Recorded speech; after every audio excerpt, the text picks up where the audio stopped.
சாலிடாக பிரேக்கப் அப்படின்றத போயிடுவாங்க. புரியுதுங்களா?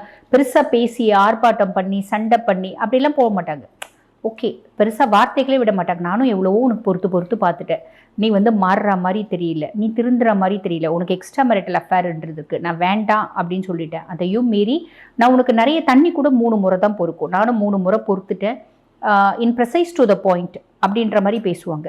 நீ வந்து செய்யலை, ஓகே எனக்கு நீ வேண்டாம், நான் ஸ்திரமாக முடிவு பண்ணிட்டேன், நான் என் குழந்தைய நான் பார்த்துக்கிறேன் அப்படின்னு சொல்லிட்டு குழந்தைய பார்க்கறது, குழந்தைய பராமரிக்கிறது, குழந்தைய பெரிய லெவலில் கொண்டு போகணும் அப்படின்ற மாதிரி அவங்க மைண்ட் செட் போயிடும். நிறைய தனுசு வந்து பாருங்கள், ஒரு டீச்சர்ஸாக இருப்பாங்க, லெக்சரர்ஸாக இருப்பாங்க, ப்ரொஃபஸர்ஸாக இருப்பாங்க, கவர்மெண்ட் ஆஃபீஸர்ஸாக இருப்பாங்க, மத போதகர்களாக இருப்பாங்க. யார்கிட்டையும் பெருசாக பணிஞ்சி வணங்கி தலை குடிந்து ஒரு நடிச்சு இது எல்லாமே இருக்காது உங்ககிட்ட. கொஞ்சம் லைட்டாக ஒரு மிடுக்கான தன்மை அப்படின்றது இருக்க தான் செய்யும். I know better then you அப்படின்ற ஃபீலிங்கும் இருக்கும். லைட்டாக ஒரு சுப்பீரியாரிட்டி காம்ப்ளெக்ஸ் அப்படின்றது இருக்கும். இதெல்லாம் வந்து பார்த்திங்கன்னா தப்பா அப்படின்னு கேட்டால் இது எல்லாமே ப்ளஸ். காரணம் என்ன அப்படின்னா, பொதுவாகவே ஒரு வார்த்தை உண்டுங்க, நானே கூட அதை அடிக்கடிக்கு சொல்வேன்.